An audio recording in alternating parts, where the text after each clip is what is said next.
gonna be really short.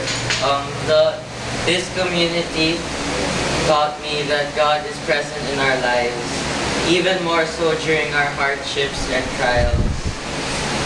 God made us and our families. Though, as mentioned earlier, God is perfect, we are not, and we make mistakes. He wants us to have a strong relationship with each other, and especially with our families. Though our family quarrels, fights, nagtatampuan, that was Filipino. God still finds a way to tie us together. He brings us closer to each other no matter how far apart we may seem. In short, God doesn't want us to move apart from each other. He wants us to love and care for each other, even if we hurt each other.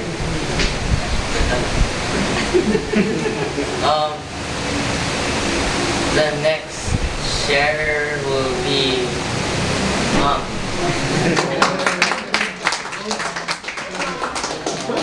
Speaking English, Mom, huh? So I understand. Come on, Mom. We thank God for the gift of community. And talagang papasalamat kami sa Couples for Friends. And we have learned to embrace it.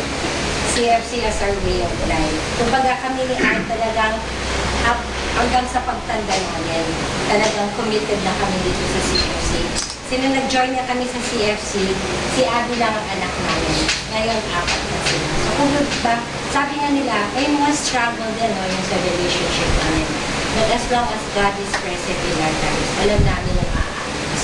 And parang share ko lang, kasi nung a few years ago, siguro 18 years ago, every time magkakaroon ng CLP, diba nag-invite kami. And ang pinakamahirap talagang invite kung minsan yung mga close sa'yo, family mo, mga close friends mo. And meron ng 2 friends ko kasi na na-invite ko many years ago, yung sa 18 years ago, yung sa 10 years ago. Nung ini-invite ko sila, palagi silang nagbebego, tapos kung minsan pinagtatawanan nila kami, parang masyado na kaming busy, parang ano pinagagawa namin. Then, recently, siguro birthday ni Aaron yun eh. It was his birthday, but I received a call from my friend, text from my friend. She was so depressed.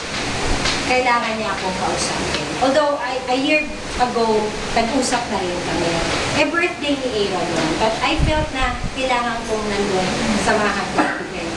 So, I asked Aaron, anak, birthday mo, alam ko, pero is okay. Kasi usually, pag nagkita kami ng friend ko, nag-stay kami overnight. So, we stayed in a hotel para dalawa lang kami mag-uusap, talagang masinsil na nag-usapan.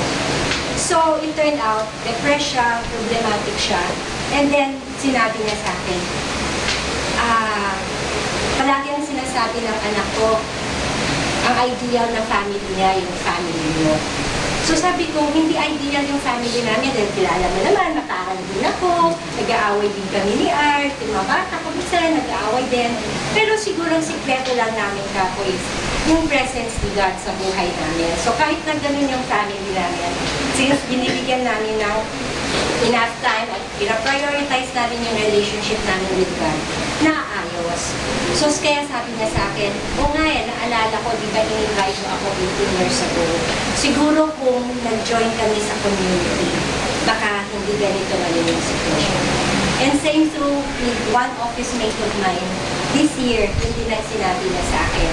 Kasi medyo problematic din yung relationship. So, parang, kaya kami, gano'n na lang din kami posigido nag-i-invite kasi whatever yung mga experiences namin, ano yung joy, yung happiness, yung peace of mind na meron kami, gusto namin ma-experience yung mga friends namin, relatives, neighbors. Kaya talagang, yun nga, hanggang pagtanda namin, kumbaga walang iwanan. I hope kayo mga young couples, kayo yung magpapatuloy dito sa community natin. So sana, gaya sa amin, dati isa lang yung anak namin, 6 na kami nagsiserve. Sana kayo rin Yung mga ganyan lang noon sina Abby, mga tumatakbo lang. Ngayon, very active na sila sa service. So, walang iwanan. Thank you.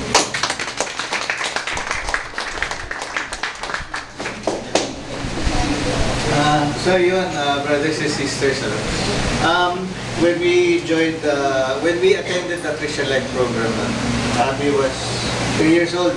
Talaga bit namin yan. Tutulog na yan kasi gabi rin yung CLP namin. No? Tulog na yan.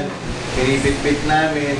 So, we have been through a lot kami ni Hannah dito. Para kaming aso pusa noon. Kasi magkaiba yung mundo namin. Conservative yung family na pinanggalingan niya. Yung sa amin, kalat-kalat. Yan yung alam niya, kalat-kalat. So, malaki ang tulong ng community sa buhay namin mag-asawa. Siguro kung hindi rin sa community, natulad na rin siguro kami doon sa nabanggit niyang friends niya. And the difference is that we just allowed God to meet the needs of our family. Hinayaan namin ng Panginoon na maging sentro ng buhay namin, maging sentro ng pamilya namin. So, it was a decision na I believe was the best decision we have made as a couple. So with that, we please.